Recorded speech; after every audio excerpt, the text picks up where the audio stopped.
So I'm going to start off by saying, welcome to Plugged In Chatham-Kent. Oh, that was too ambitious. I'm going to slow it down a little bit.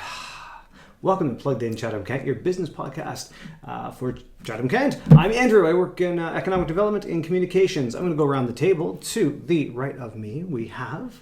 Justin LaFontaine. I'm the program lead for the Ontario Tourism Innovation Lab. That's awesome. Thanks for coming down. You're from Windsor. From Windsor, yes, proud. Thank you for coming down. And... I'm Anne-Marie Fortner with Chatham-Kent Tourism and the coordinator of cultural tourism development. That's awesome. The most people we find actually been finding people listen to the podcast on YouTube and on iTunes has a slight advantage over Google. Surprising. Interesting. I know. Who knew? And then people just seem to download the MP3, which I also think is really interesting. Yeah. Things to learn. Great. Thanks for being here. Today's a big day. Today was pretty cool. We had... we went to school. We went to school. Yeah. Oh, that is so good. You were the teacher in the class. Somehow I became that, yes. Yeah. I just morphed into it, I think, after a few minutes. It was natural. Yeah. It was good. People had their hands up. You had your hand Yeah. up, some questions. So what happened today? Who wants to talk about what happened today? Do you want to kick us off? Sure. We had our media launch today, which opens up the Spark program, which is the Ontario Tourism Innovation Lab. And this is our first day with the program being launched in Chatham-Kent. And we're taking applications from today until November 29th. And I guess the website is tourisminnovation.ca/Chatham-Kent. And there's all the criteria. I'm sure we'll go over some of that, but... I promise to put the website in the show notes. Oh, perfect. So, Great. Yeah, but we can keep saying it. So tourism and innovation... tourisminnovation.ca/Chatham-Kent, or you can follow us on Facebook, Instagram at ON Tourism Innovation. It sounds more complicated than this.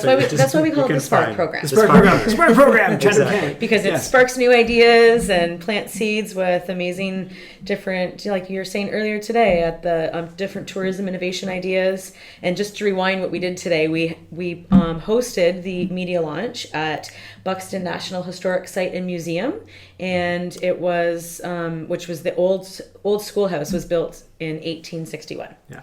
It was a great location. It was so neat to be in that schoolhouse with the rows of different size desks, I guess. Yeah. And all of everything. So that was pretty cool. Very cool. So much history there, and just really, I learned not from being from Chatham-Kent the importance of that site and others in this area that have really supported the culture and the history of this place. So yeah, it's really fascinating. One of the things that struck me at the event, and I think I want to start off by talking about this point, is the fact that Aileen Murray from the Southwest Ontario Tourism Corporation said this: tourism represents over $2 billion as an industry in southwestern Ontario. I guess there's regions called RTO1, but nevertheless, Chatham-Kent and surrounding areas, and $2 billion. Like, that's a huge industry for not all of Ontario. We're talking about just our section of Ontario. Is that why the Spark program is coming around? Is because it's such a big driver? Why did the Spark program come about? So I'll maybe get to your question around the importance of tourism in a second. But with the Spark program, myself and some of my co-collaborators, we've been in the trenches for over 15 years, starting up new tourism businesses, new initiatives, new partnerships programs, you name it. And it's hard, it's a lot of work. And especially in the early days, there are a lot of barriers and things that may not start off right, or takes a while to sort of get your footing. And we, after 15 years of being in this world and having some success and building our networks, we started talking about that there was kind of a gap at that early stage of an idea development specific within the tourism industry. There was a gap of support for innovators, for entrepreneurs that wanted to start something but really didn't have anywhere to plug into. So that essentially was the spark of the Ontario Tourism Innovation Lab, which is kind of the umbrella initiative. And then as part of that, we have the Spark Mentorships and Grants program, which is specifically the program that we launched here today in Chatham-Kent. and it includes, a grant, of course, a source of financial support, as well as matching people with really smart and creative mentors from this region and around the province. So that's kind of how that all started. In terms of the importance of tourism, Anne Marie probably has some really great, stats and things like that. Yeah. But I wanted to say, generally, for this area, Chatham-Kent and Windsor-Essex, where this program was initially piloted and now we're expanding across the province, given the geographic nature of our area next to the U.S. border states with millions of potential customers, really, that will come and visit and spend money and help build the economy in both Windsor-Essex and Chatham-Kent. So we have that on our doorstep, and then we're within 3-4 hours of the huge rubber tire market, as they say, of the GTA. Mm-hmm. So from a business opportunity perspective, there's a lot of market out there within a very relatively short distance to get to Chatham-Kent.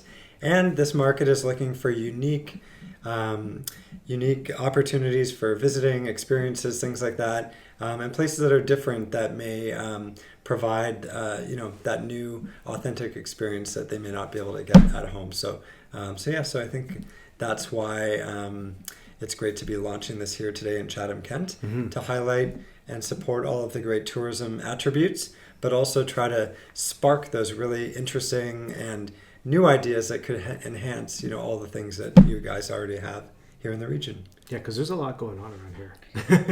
There is. It's really exciting. I'm tired of hearing the phrase, there's nothing to do.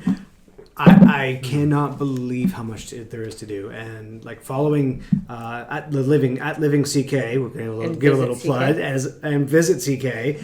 Both of those on Facebook, by the way, and other things. Instagram, right, on there too. Instagram is Experience CK. Experience CK, yeah.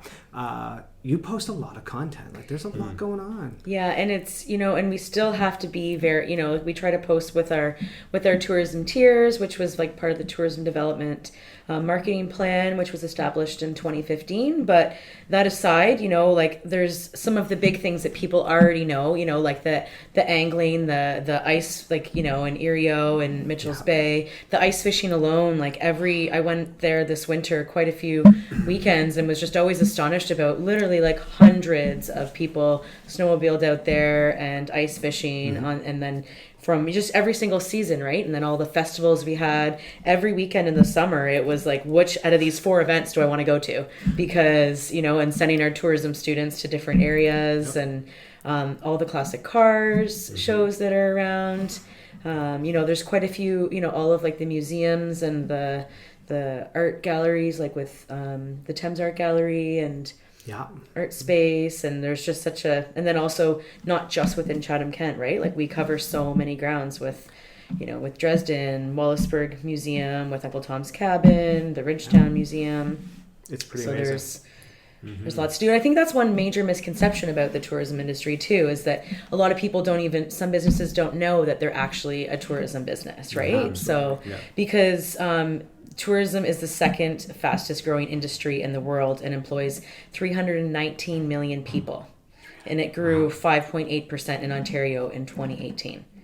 But it is a very undervalued to some people. You think of, mostly, I guess in Chatham-Kent, it's very much agricultural based, but then there's so many different areas that people don't right off the hop think of tourism things, but really it's down to the Airbnbs and the people opening up their spare rooms, and to the the local breakfast joints where all the tourists are going to, and that kind of stuff, or people that are traveling for business, going to the convention center, going out for breakfast, or the new casino.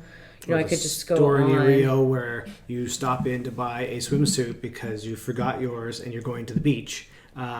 That business is in tourism, right? Because without it, they can't get to the beach and can't have that experience. Yeah. So it's everyone, right? I'm totally burying the lead, though. Let's face it. The lead on this is the fact that there is a $3,000 potential grant.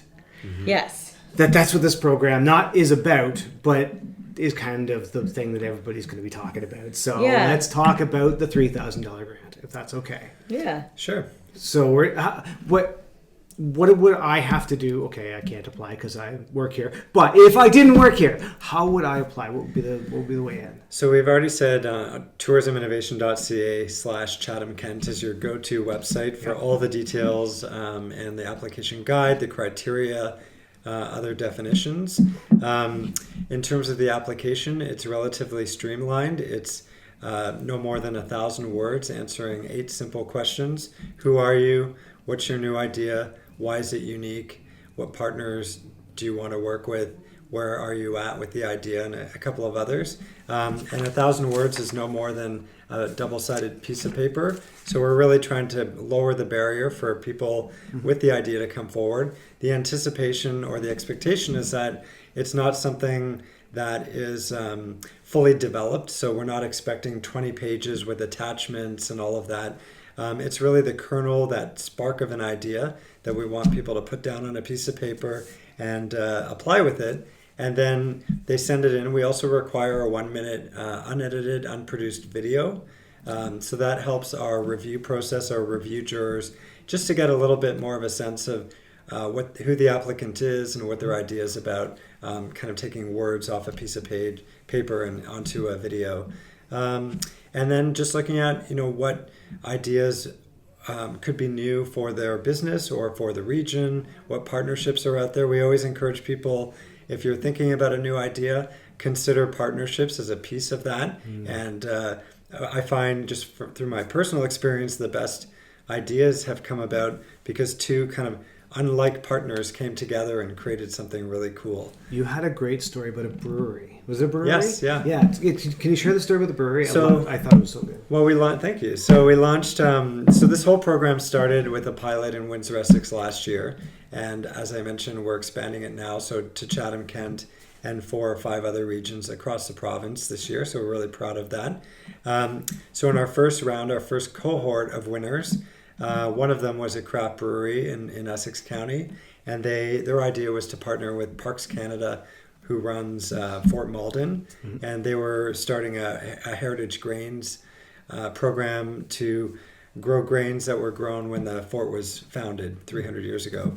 So anyways, the idea was to spark a partnership between those two, and with the end result being a special edition beer featuring the heritage grains from 300 years ago.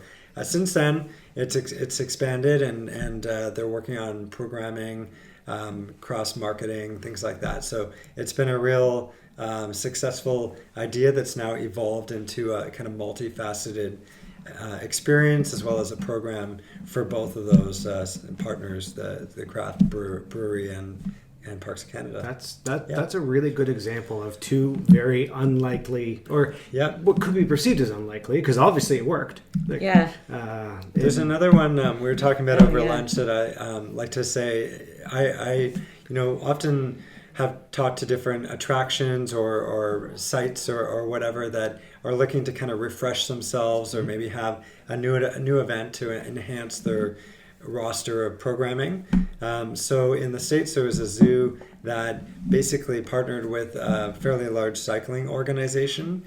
And the zoo was, looking to attract a new market. They were having declining attendance, and they wanted to sort of spice things up and make something different. So they essentially created an event called the Jungle Ride. So bringing cyclists into a zoo kind of atmosphere, creating an event atmosphere. After hours, you said? After hours, things like that. So, cool. Think about all of the spaces and places and historical sites and the green spaces that you have in Chatham-Kent. And what partner out there in Chatham-Kent might be able to come and join forces with you and sort of create something that actually might be very innovative and something that will then draw more people to your site, but also to the region as well. That could be really interesting. Yeah. I keep picturing them releasing a lion in the zoo, and you have to cycle away from it. That'd be That's kind of probably funny, yeah. totally not what happened. But in my mind, when you say bringing them together, and that would be Did you mention the DJ part too, and basically setting up DJs and music stations within the zoo? That's just such a creative, innovative idea that you wouldn't think goes together, but that's where underlying every business is a tourism business. Exactly. So I also wanted to say, so I don't forget to, just building on what Anne-Marie was saying earlier, with this program and with the work that you all do here in Chatham-Kent, we always try to promote to businesses that may not feel like they're in tourism, or maybe they're just not really in tourism, that tourism could be a tool in their business development toolkit. So they don't have to turn into like a hotel overnight, for example, if you're a retail shop, but looking at ways to create experiences, curated opportunities for people coming in to visit, maybe after hours shopping clubs with local wine and beer, culinary experiences, etc. So, with our program, you also don't have to be a brand new business, or our focus is 100% on the idea, and 100% focused on the tourism aspect. So is what you're envisioning or applying with going to motivate and attract people to come from outside the region to visit here, or to extend their stay, or to come at different times of the year? So that's really our focus, and that's why we launched today, to kind of get the word out. And again, the deadline to apply is November 29th. I have two questions. One is about the money, a component of that. But the other one I want to talk a bit about is the mentorship side, because I think they really go hand in hand. Yeah, it isn't just a congratulations, you've won, and then you never get any support again. There is quite a bit of, on the mentorship side. But let's start with the money question. What can you use the dollars for? Is that defined? Are there limitations? It's a good question. So, it's a $3,000 grant. So it's for the three folks that make it through the review process, and then we have a finalist pitch session at SOAR Innovation in downtown Chatham on January 8th. So we're really excited about that. And then out of all of that, there'll be 3 folks that will be selected for our program from Chatham-Kent. So yes, so they'll receive the $3,000 grant. The grant's intended to be to help with idea development activities. Okay. So it's general. Every idea requires a different investment. So whether that's tools to get architectural drawings, to maybe go on a best practice research trip to see what other folks have done around what you're thinking of doing. Really, it's not a lot of money, but it's meant to be enough to keep that momentum moving forward, because I think all of us in tourism and economic development and small business, the last thing you want is to hear someone that's kind of run out of steam, and something that was really great and a great concept just didn't go further. So that's really what the 3,000 is for. And it's meant to kind of bridge to another level. So we also partner and collaborate with a whole host of other organizations that are running their own small business grant programs and other incubators. So it's definitely a community initiative. If you are selected, you get $2,000 up front. So there's an agreement, and then following the mentorship period and the submission of some required documents, you get the final $1,000. That makes sense. Yeah. And it's also unrestricted, so people can use it to leverage other grants, or if they go to a bank, they can say, "Hey, I was selected by the community in the industry that having this great tourism idea. I'm really looking to build it as part of my business." So people can utilize that as well. We wanted to make reduce as many barriers as possible. Again, with that goal to make sure that we're moving the idea and that candidate forward. It really is. I saw in some of your materials, must be on the website, talk about the inspiration and those sort of keywords that maybe it was brought up quite a bit. It really is. It's about inspiring and driving that forward and helping move those initiatives. I thought that was great. So. Well, and the cool thing with tourism, again, building on what Anne-Marie said, it can be anything. So because of that, it can be anyone. Anybody can apply. So, you don't have to be in tourism. You don't have to be in business or whatever. If you have that idea, and, we talked about it this morning at the event, many of us have talked to people who have said, I went traveling and, had this idea to do it back here, but I just never went anywhere with it. So we want people to not have that experience and have a place to plug into, to move it forward. That's great. Can we talk about the mentorship side of things? Sure. Because I love this. Correct me if I'm wrong, but you said at the event you don't pre-qualify people and say, "Here's your mentors. These are the people you're going to work with." We don't pre-select. Pre-select. Yeah. So can you tell me about how you go about this and what's the value of it? Yeah, so certainly we know that folks the $3,000 people appreciate and utilize to support the development activities, but it's not all that. It's not all about the money, and people have said they actually see more value in the mentorship piece, particularly for those who may have less experience within the tourism industry.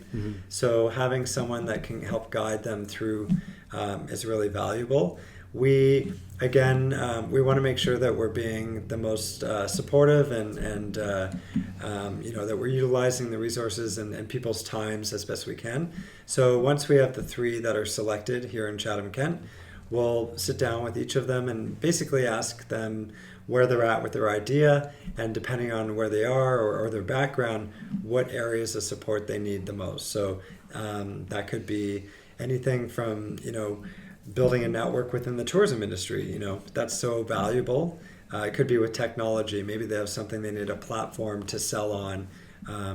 Maybe it's tourism marketing. So, for example, one of our mentors last year was a marketing manager with the CN Tower, which is, of course, a global attraction. And certainly, in comparison to the small business that was being mentored, maybe it's a little bit like apples and oranges. But that being said, that person was able to provide so much, like very high level, but also practical expertise in terms of targeting and reaching international markets, which is what the person was really looking for.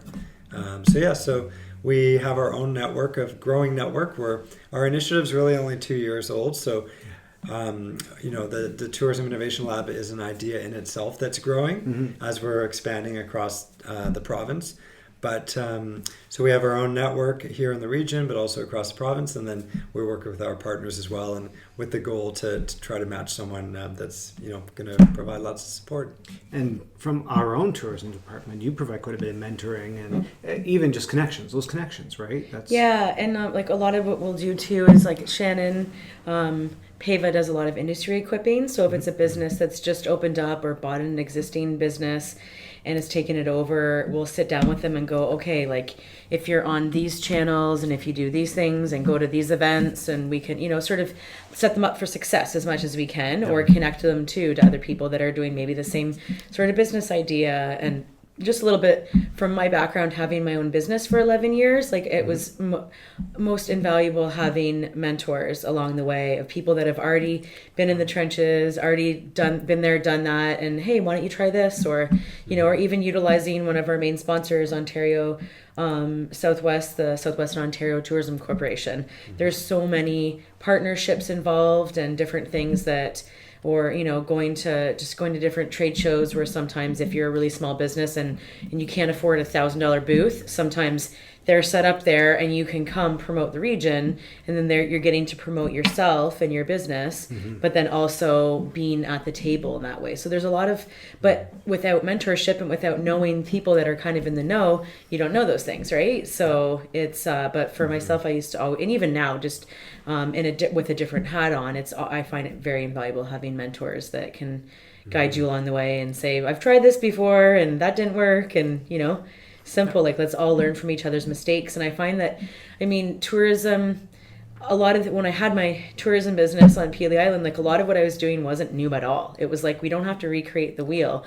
Where if it works somewhere else really well and it's missing in this area, like, and you have energy, let's bring it here, Yeah. So if people are listening and don't have the connection right now, I think definitely reach out to the Chatham-Kent Tourism Department. You've got lots of great people and resources. The checklist that Shannon has created, is just a great little thing to go through and sort of identify some of the key things that need to be done in there. And some of them too are like as simple as, is your business on Facebook?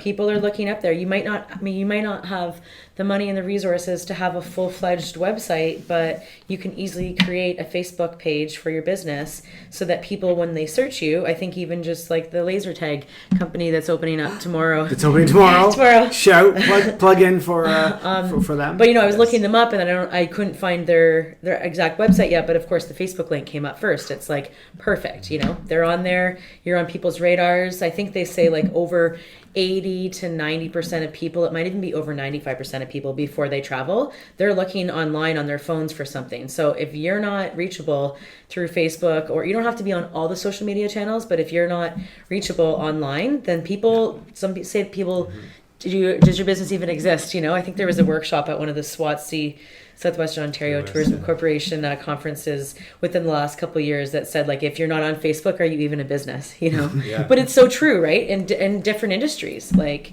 not necessarily just tourism, but for sure tourism. Absolutely. We only have 5 minutes left. Oh, wow. So I want to give a shout out to Libro. Yes. They're on the banner here, but they're more than just on the banner. They're huge. Big shout out to them. Do you want to tell why would we give them a shout out? That's a good segue, and actually I wanted to build on what Anne-Marie was saying just generally about our program partners. So the Southwest Ontario Tourism Corporation, of course, they also do an annual conference, which I've attended, and as Anne-Marie said, there's some really practical, really usable information you can learn from there. I think they had a follow-up to the workshop you mentioned, which was, if you're not on Instagram, did it really even happen on your vacation? And, funnily enough, I joined Instagram at that point, and now I enjoy using it. Southwestern Ontario Tourism Corporation, the Ministry of Tourism as well, has many different programs that we can help connect to. Certainly Chatham-Kent Tourism, Chatham-Kent Economic Development, the Small Business Center. There's a lot of resources out there. And Libro Credit Union, a great partner. They're one of our founding partners of the initiative overall. They started with us in Windsor-Essex, and now they're supporting us here in Chatham-Kent, as well as soon to be launched in Sarnia-Lambton. And they're able to provide us with some resources to help and provide those grants to the selected candidates. But I'll also say that I've learned a lot about Libro since our partnership began, and they have a great culture of mentorship and coaching within their business. So for businesses looking for small business banking and other types of financial needs, they're a great company or group to go to learn more. So we had a great alignment when we first started speaking. And they've, like I said, they've been with us from the beginning, and definitely proud to have them with us as we launch in Chatham-Kent. And they were there at the event today. Yes. It just speaks to their involvement with the community, And I recognize that they were coming from their branch in Blenheim, but that was great. It was great that they were actively engaged in this. So it isn't just here's some money or here's some whatever. They're there. They're part of this. They want to see it successful in Chatham-Kent, and that's great. It's active corporate active work in the area. So and I'll plug absolutely Libro and also to Via Rail Canada. Via Rail, another one of our partners, and certainly transportation. Not that people forget that that's a piece of tourism, but it's clearly one of the most critical elements of getting in and out of a region. And so they're doing some really interesting things, and certainly for Chatham-Kent, from the perspective of accessing markets throughout the Windsor and Quebec City corridor, you're there, and you have a good amount of rail service in both directions. Interestingly, in my personal experience coming from Windsor, over the last 5 years, the number of Americans using VIA going the opposite way through Windsor is up substantially from my own observations, but also just kind of hearing from the word on the street. So again, Chatham-Kent, I think you're really well positioned from that piece, and also from other transportation access like the 401, of course, and even the Great Lakes Waterfront Trail, which travels along the north shore of Lake Erie and then around Lake St. Clair. So you kind of have a lot of those transportation modes covered. Yeah, we're very fortunate. Yeah, it's great. You're in it's a cool little spot here. And when I say little, I'm not meaning, I know it's a big region. It's a big region, but in the grand scheme of things, like for Ontario, I think for many people in the GTA and from the border states, I think they'll be pleasantly surprised what's currently on offer here. But also what we're really excited about is those really, maybe some new, different takes on tourism experience or opportunity that might come through with this program. I am really aware that we have 1 minute left until you have to go to your train. Yes. So if there's Speaking anybody of- else left, I'll please let plug. Anne-Marie- Otherwise, What you already mentioned about the Ontario Southwest Conference, we are going to be hosting that in March 3rd and 4th, 2020 at the John Bradley Convention Center, as well as the Rural Tourism Symposium. We'll have Destination Canada and Destination Ontario here. It's going to be held at Ridgetown, April 23rd, 2020. So there's a really awesome opportunity in the next 6 months for new businesses or other businesses that have been established for a while to get out there, meet other people within the industry, and learn sort of what trends. And there's just a lot to come in the next 6 months, along with the Spark program. But with that being said, I'm really excited to see and hear from everyone and see who applies for the program and see who gets shortlisted and see what kind of new tourism ideas are going to come to Chatham-Kent. it's going to be awesome. Pumped. I'm going to cut you off only to let you know I just because you're wanna out of say time. November Go for it. 13th. I was going to give you the Oh. plug. Yeah. Okay, I'll So, let you do that. because so there is so much more we can talk. We'll probably talk for another half an hour, but you will be back in Chatham on the 13th. Yes, So, November 13th. November 13th. We're in still October. I'm jumping ahead. Yeah. But November 13th, you're back. You're at the Bradley Center from noon till 7 Yes. at the Business Development Trade Show. And I think that's very fitting for since you're looking at developing tourism businesses. So you'll be there. And then you're back in January as well. But because the application is due November 29th, Yeah. if you're there for the 13th, will you be able to help out people? What are you thinking? Absolutely. So people can come and find us. We'll have this banner, so look for the banner, and we'll be there to provide information, answer questions, even help coach people if they have kind of a very early stage idea. We can help with that. And they can certainly go online, tourisminnovation.ca/Chatham-Kent, and reach out to us through phone or email anytime if they have questions as well. And certainly, again, Chatham-Kent Tourism and Economic Development, they have all the information. They also have lots of great resources that they can provide assistance as well. Yeah, we are happy to help. If people are looking for this and can't find it, look at investck.ca because that's our site, and we will direct you on to all of the great contacts out there so we can help out with that. Do you want the final word? Ooh. Oh, I'm throwing it to you. Yeah. Thanks for having us today. And again, I'm really excited to launch the program within Chatham-Kent, but also, again, just to hear from everyone and see what kind of ideas and they've been ruminating and what's going to happen. What's the next phase of tourism? What's the new upcoming idea within Chatham-Kent? Yeah. Let's see it. Thank you both for being here. This has been fantastic, and I hope we don't make you late for your train. So, I think we're good. we're good. I think we're good. On that note, we'll say thank you very much for watching, and we'll see you next time. Thank you.